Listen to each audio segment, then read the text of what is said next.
Good morning, students. So today we will start our syllabus of 7th class. So firstly you should know about your syllabus. Before starting any chapter you should know about your syllabus. So beta, you will see here your first chapter is here nutrition in plants. Plants में पोषण, ठीक है, कैसे plants अपना food gain करते हैं, उनमें कौन सी प्रोसेस होती है फूड गेनिंग की. All things we will study in this. So what were topics we will discuss in this chapter? First one is definition. What is the definition of nutrition? It is a food taking method. So that is about the definition. Second one, mode of nutrition. Mode of nutrition से mean है जो हम nutritions ले रहे हैं, पोषण ले रहे हैं, उसके कौन से तरीके हैं. So there are two mode of nutrition. First one is autotrophic and second one is heterotrophic. So autotrophic से mean है those can prepare their food self, so we will call them autotrophic, and those cannot prepare their food self, they are depend on others, we will call them heterotrophic. So those organism can make their food self, we will call them autotrophers. So autotrophers example is here plants, and heterotrophs those are depend on others. So all organisms, we can take example animals, human beings, they all are depend on others for their food. Next you will see next topic is here photosynthesis. So photosynthesis is the food making process in plants. Plants जिस process के through अपना food prepare करते हैं that is photosynthesis. So photosynthesis की process में कौन से materials की रिक्वायरमेंट होती है. So firstly I told you about this CO2, second one H2O, water, third one is here sunlight, and fourth one is here chlorophyll. So chlorophyll already present in the leaves of the plants, and sunlight we will take through the sun, and water we will take from the ground through the roots, and CO2 present in the atmosphere. So these all requirements for the process of photosynthesis. So this process also we will discuss properly in this chapter. Now you will see next topic is here other methods. So other methods of nutrition in plants. So first one method is here parasitic mode, and second one is insectivores. So parasitic mode से mean है जहाँ पर एक host होता है and एक parasite होता है. I will tell you this after properly. Now you can also listen this. So parasitic mode में क्या होगा, एक होस्ट होगा. होस्ट का मीन होता है जिस पर कोई भी पैरासाइट जो है अपना फूड गेन करने के लिए डिपेंड होता है. सो होस्ट एंड पैरासाइट. पैरासाइट वो ऑर्गेनिज्म होता है जो अपना फूड किसी दूसरे से गेन कर रहा होता है. तो there is a example Cuscuta. Cuscuta it is a scientific और बॉटनिकल नेम ऑफ अमरबील. अमरबील का बॉटनिकल नेम है कस्क्यूटा, और बेटा अमरबील जो है वो दूसरे प्लांट्स पर ग्रो करती है एंड उसी से अपना फूड गेन करती है. तो हम ये कह सकते हैं कि अमरबील क्या होती है, पैरासाइट होती है. एंड जिस प्लांट पर या जिस ट्री पर वो ग्रो कर रही होती है वो ट्री क्या होता है, होस्ट होता है. तो अमरबेल क्या करती है, उस प्लांट पर क्लाइंब करती है, उस पर चढ़ती है और अपना फूड जो है वो उसी से गेन करती है. तो वो वहां से अपना फूड गेन क्यों कर रही है, क्योंकि कस्क्यूटा अपना फूड खुद नहीं बना सकती है. It is not autotrophs, it is heterotrophs, क्योंकि इसके पास में क्लोरोफिल नहीं होता है. तो इसलिए Cuscuta depend on others for getting their food. So that is parasitic mode. And next one you will see here insectivores. Insectivores example is here picture plant. So picture plant I also told you firstly, picture plant क्या होते हैं, insect को अपने food के रूप में gain करते हैं, और इंसेक्ट से जो भी उनको न्यूट्रिएंट्स चाहिए होते हैं वो इंसेक्ट से वो गेन करते हैं. उनका बॉडी का स्ट्रक्चर इस तरह से होता है कि कोई भी इंसेक्ट जब उनके ऊपर आकर बैठता है तो वो उसको अपने स्ट्रक्चर में कैप्चर कर लेते हैं एंड उससे अपना फूड गेन करते हैं. So in this chapter insectivores we will discuss. Next and last topic of this chapter is saprotrophs. बेटा सैप्रोट्रॉफस वो ऑर्गेनिजम्स होते हैं जो कि डेड एंड डिकेइंग मैटर से अपना फूड गेन करते हैं, यानी जो मरे हुए एनिमल्स होते हैं उनसे वो अपना फूड गेन करते हैं। जैसे फंजाई है, फंजाई जो है वो डेड ट्रीज के जो स्टेम होते हैं उनके ऊपर ग्रो करती है एंड उन्हीं से अपने न्यूट्रिएंट्स को गेन करती है। तो सैप्रोट्रॉफस कौन होंगे? जो डेड एंड डिकेइंग मैटर से अपना फूड गेन करते हैं। पैरासाइटिक कौन सी होंगी? जिनमें एक होस्ट और पैरासाइट होगा। इंसेक्टिवोर्स जो कि इंसेक्ट को अपने फूड के रूप में गेन करेंगे और अपने न्यूट्रिएंट्स को कंप्लीट करेंगे। Next one topic is here how nutrients are replenished in the soil. So those minerals, those nutrients we are taking या other animals and plants are taking from the soil, वो वापस से soil के साथ कैसे mix होते हैं? तो जब भी कोई प्लांट या एनिमल डेड होता है तो उसका डेड बॉडी जो है वो bacteria and other small organisms की प्रोसेस के थ्रू स्मॉल पार्टिकल्स में डिवाइड होता है और वही स्मॉल पार्टिकल्स जब सॉइल के साथ में मिक्स हो जाते हैं तो वो न्यूट्रिएंट्स वापस से किस में चले जाते हैं? सॉइल में चले जाते हैं। That is the replenished of the soil. Now you will see your next chapter is here, nutrition in animals. So nutrition in plants completed. Plants में हमने कौन कौन से topics देखे, so we will discuss after this properly. Now you will see nutrition in animals. अब animals में पोषण के कौन से methods होते हैं? So in this chapter we will discuss about the steps of nutrition. कौन से स्टेप होते हैं बेटा? So firstly is there ingestion है, digestion, then after absorption, assimilation, egestion. ये बहुत से स्टेप्स हैं जो कि हम स्टडी करेंगे इन this chapter second. Now you will C human digestive system. So in animals main topic is human digestive system. तो ह्यूमन के डाइजेस्टिव सिस्टम में कौन कौन से ऑर्गन्स इंक्लूड होते हैं, उन सभी ऑर्गन्स को हम सिस्टम में स्टडी करेंगे। लाइक एलिमेंट्री कैनाल से एलिमेंट्री कैनाल जो है वो हमारा डाइजेस्टिव सिस्टम में इंक्लूड होता है। तो from the oval cavity to the anus, ठीक है, ओवल कैविटी से लेकर के एनस तक जो पूरा हमारा एलिमेंट्री कैनाल है वो हमारा ह्यूमन डाइजेस्टिव सिस्टम की फॉर्मेशन करता है। So this one topic we will discuss in chapter second. Now you will see about next topic, digestion in amoeba.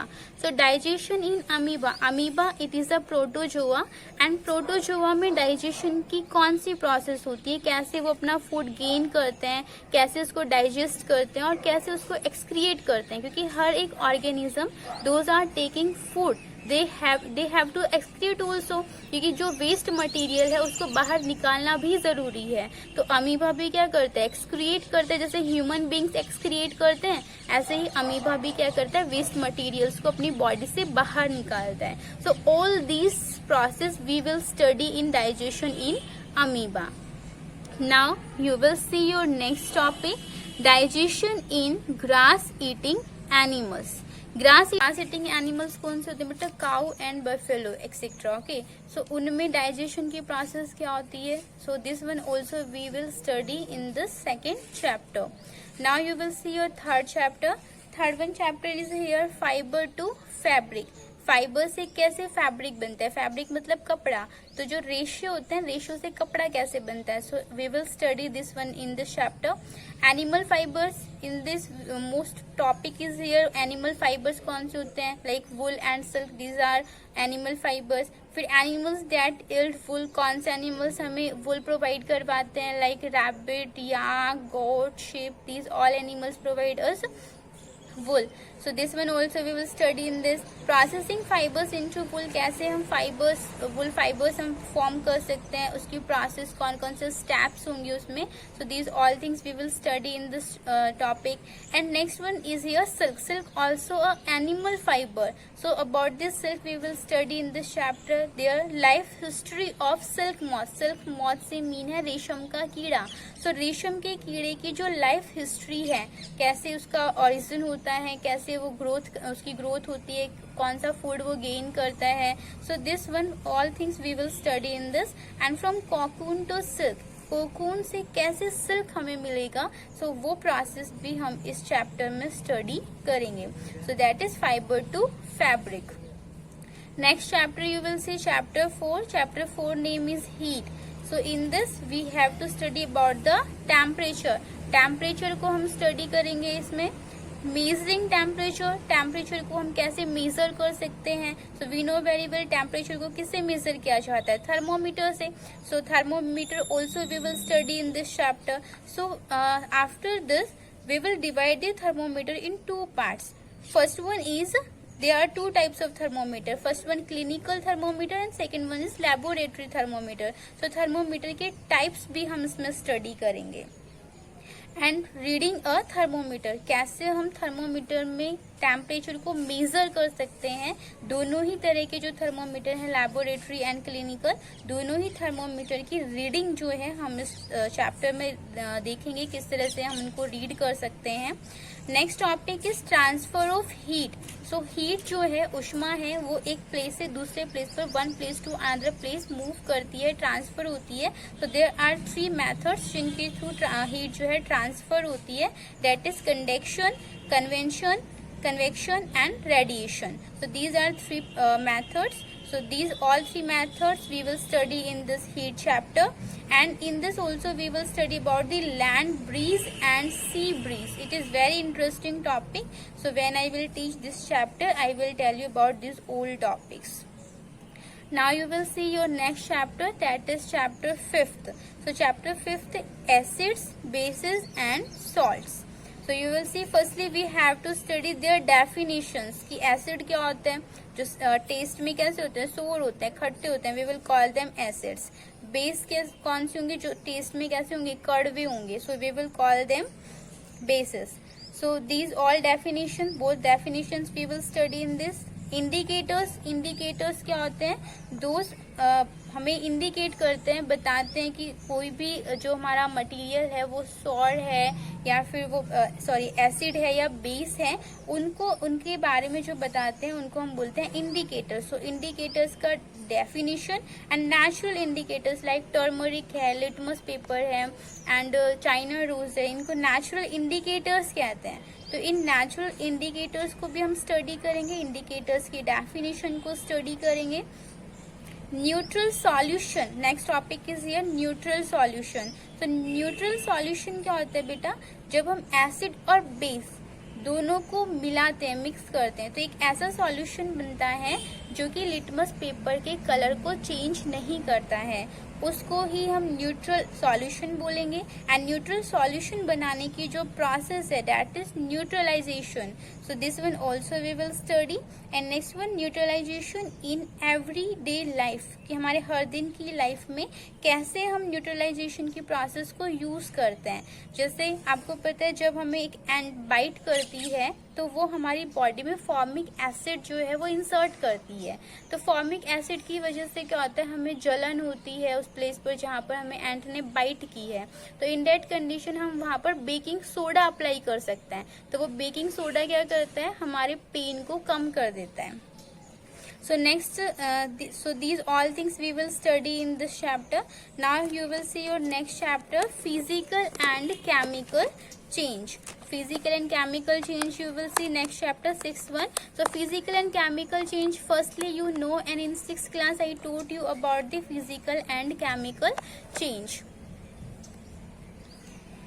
In this we have to study their definition and their example. तो physical जो change है उसका definition हमें study करना है, उसका example जो कि मैं पहले पढ़ा चुकी हूँ फिर से हम स्टडी करेंगे. Chemical change is also same, their definition, their example.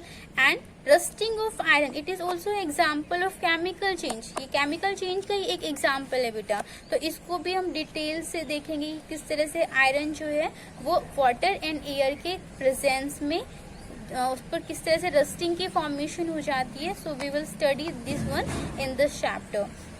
Next one is galvanisation. Galvanisation क्या होता है, जब आयरन पर जिंक की लेयर को डिपोस्ट किया जाता है, चढ़ाया जाता है, तो उस प्रोसेस को कहा जाता है galvanisation. This one also we will study in detail in this chapter. And next one is crystallisation. Crystallisation क्या होती है? जब हम किसी भी सॉल्यूशन में जो सॉल्यूट है उसको क्रिस्टल्स की फॉर्म में गेन करते हैं, छोटे छोटे टुकड़ों की फॉर्म में गेन कर लेते हैं, तो उसी प्रोसेस को क्रिस्टलाइजेशन कहते हैं. And this all topics we will study in this chapter properly. Now you will see your next chapter, and that is chapter 7. 7th chapter is here, weather, climate and adaptations of animals to climate. So weather क्या होता है? जो कि regular change होता है. अभी बारिश हो रही है, फिर धूप निकल जाती है, तो वो क्या होता है? वेदर होता है, जो कि एक लंबे टाइम पीरियड के लिए नहीं होता, स्मॉल टाइम पीरियड उसका होता है, उसको हम बोलते हैं वेदर. सो वेदर के एलिमेंट्स कौन से हैं? Like temperature, humidity, rainfall. So ये सब हो गए elements of the weather. So इनको हम स्टडी करेंगे. डेफिनेशन को हम स्टडी करेंगे. क्लाइमेट का डेफिनेशन, क्लाइमेट जो कि लॉन्ग टाइम पीरियड तक जो भी हमारा वेदर होता है उसी को हम क्लाइमेट बोलते हैं. So we will study this one definition. And next topic is here कि जो हमारा क्लाइमेट है उसके साथ में कैसे एनिमल्स जो हैं वो अडेप्टेड होते हैं, किस तरह से वो सरवाइव कर पाते हैं उस किसी भी पर्टिकुलर प्लेस के क्लाइमेट के साथ. So if you remember in 6th class I told you about the desert. Desert के एनिमल्स जो हैं वो कैसे सरवाइव करते हैं, जो माउंटेन्स के एनिमल हैं वो कैसे सरवाइव करते हैं. So that I told you in that class. So in this class we will study about the polar regions. कि जो पोलर रीजन्स होते हैं, ध्रुवीय क्षेत्र होते हैं, वहाँ के जो एनिमल्स हैं वो किस तरह से उस एरिया में सरवाइव कर पाते हैं. तो वहाँ के एनिमल्स में पोलर बियर है, पेंगुइन्स हैं, ये सब वहाँ पर पोलर रीजन्स में होते हैं और किस तरह से वहाँ सरवाइव करते हैं. So we will study this all in this chapter properly. Next one, tropical rain forest. Tropical rain forest जो है वहाँ पर जो एनिमल्स होते हैं लाइक रेड आइड फ्रॉग वहाँ होता है, इंडियन एलिफेंट वहाँ होते हैं. तो ये किस तरह से ये एनिमल्स जो हैं रेन फॉरेस्ट, यहाँ पर रेगुलरली बहुत ज़्यादा रेनफॉल होती है. जो ट्रॉपिकल रेन फॉरेस्ट है वहाँ पर बहुत ज़्यादा रेनफॉल होती है. तो वहाँ के जो एनिमल्स होते हैं वो किस तरह से सर्वाइव करते हैं. अच्छा, जो ट्रॉपिकल रेन फॉरेस्ट है वो कहाँ पे होते हैं? वेस्टर्न घाट्स में एंड आसाम में इस तरह के फॉरेस्ट होते हैं. तो वहाँ के जो एनिमल्स होते हैं वो किस तरह से अडेप्टेड होते हैं वहाँ पर सरवाइव करने के लिए. तो this one also we will study. जैसे एलिफेंट है, उसके ईयर्स बहुत बड़े बड़े होते हैं ताकि वो इजीली क्या कर सकते हैं, छोटे से साउंड को भी, लिटिल साउंड को भी वो सुन पाते हैं. इस तरह से वो अडेप्टेड होते हैं. उनका जो ट्रंक होता है वो काफ़ी टस्क जो होता है वो काफ़ी स्ट्रॉन्ग होता है, जो कि बड़े बड़े ट्रीज को भी वो इजीली उखाड़ लेता है और उनसे अपना फूड जो है, लीव्स जो है वो गेन कर पाता है. तो इस तरह से वहाँ के जो एनिमल्स होते हैं वो अडेप्टेड होते हैं उस एरिया में रहने के लिए. तो this all things we will study in this chapter. Now you will see chapter 8. So बेटा chapter 8 is here, winds, storms and cyclones. So you will see firstly wind definition. Properties of the air. Air की properties में कौन सी properties होती है air की? वो pressure जो है किसी भी चीज पर, कोई भी ऑब्जेक्ट उस पर प्रेशर अप्लाई करती हैं. जब वो एयर गर्म हो जाती है तो वो ऊपर की तरफ मूव करने लगती हैं. हीट प्रोवाइड करवाने पर वो एक्सपेंड होती हैं, फैल जाती हैं. तो ये सारी उसकी प्रॉपर्टीज होती हैं एंड उन्हीं प्रॉपर्टीज से रिलेटेड कुछ एक्टिविटीज भी हम इस चैप्टर में स्टडी करेंगे. तो this all things we will study in this chapter. Next you will see about the storms. Storms में हम थंडर स्टॉर्म्स को स्टडी करेंगे. Okay, next one you will see cyclones. Cyclones destructions caused by cyclone, यानी cyclone की वजह से कौन सी समस्याएं, कौन सी प्रॉब्लम्स को हम फेस करते हैं. So this all things we will study in this cyclones. And precautions, कैसे हम साइक्लोन की कंडीशन में अपने आप को प्रोटेक्ट कर सकते हैं, अपने फैमिली को प्रोटेक्ट कर सकते हैं, कौन से प्रिकॉशंस हम वहाँ अप्लाई कर सकते हैं. So this all we will study in this. So this one your 8th chapter and this all topics we will study. When I will teach you this one chapter, then I will tell you everything about them. Now only it is basic information about your syllabus, but when I will teach you, I will tell you everything properly. Now you will see your last chapter beta. Last chapter is here, chapter 9, and name of your chapter is soil. So in this chapter, what topics we will study? First one topic is here, soil profile. Next one, soil types, properties of soil, and last one is soil and crops. So soil profile हम study करेंगे. Soil profile से mean है कि जो हमारा soil है, यानी जो हमारा अर्थ सरफेस है, अर्थ सरफेस की जो टॉप सॉइल है, टॉप सॉइल के नीचे भी सॉइल की बहुत सारी लेयर्स होती हैं. जैसे we can say A horizon, B horizon, C horizon and bedrocks. ये सारी लेयर्स होती हैं सॉइल की, तो उसको हम बोलते हैं सॉइल प्रोफाइल. सो सॉइल प्रोफाइल में हम वो सारी लेयर्स को स्टडी करेंगे जो कि हमारे अर्थ के इनसाइड में प्रेजेंट होती हैं. देन आफ्टर सॉइल टाइप्स को हम स्टडी करेंगे कि सैंडी सॉइल्स होती हैं. सैंडी सॉइल्स कैसी होती हैं? रेतीली मिट्टी, यानी जिसके पार्टिकल्स बड़े बड़े होते हैं एंड उनमें वाटर को कंटेन करने की कैपेसिटी कम होती है. फिर दूसरा टाइप क्या हो गया? क्लेली सॉइल हो गया. उनमें वाटर को परकोलेट करने की कैपेसिटी ज्यादा होती है, उनके पार्टिकल्स छोटे होते हैं. तो उन सॉइल के टाइप्स को हम इसमें स्टडी करेंगे. फिर सॉइल की प्रॉपर्टीज क्या होती हैं, वो मॉइस्चर को कंटेन करती है, उनकी परकोलेशन रेट क्या होती है. So this one also we will study in this chapter. And last one topic is here soil and crops. So किस तरह की सॉइल में कौन सी क्रॉप्स जो हैं वो इजीली ग्रो कर सकती हैं, अच्छे से ग्रो कर सकती हैं. लाइक जैसे ब्लैक सॉइल है, ब्लैक सॉइल में कॉटन जो है वो बहुत अच्छे से ग्रो करता है. तो यानी हम कह सकते हैं कि कॉटन के लिए ब्लैक सॉइल जो है वो एक अच्छा सॉइल है. तो इस तरह से हम सॉइल एंड क्रॉप्स जो है इस टॉपिक में उन सभी सॉइल्स को डिस्कस करेंगे जो कि डिफरेंट काइंड्स ऑफ क्रॉप्स के लिए सुटेबल होती हैं. So this one your 9th chapter and these all topics we will discuss when I will teach you chapter 9. So that is your syllabus from chapter 1st to 9, and tomorrow I will tell you about chapter 10 to 18. Okay, bye and take care.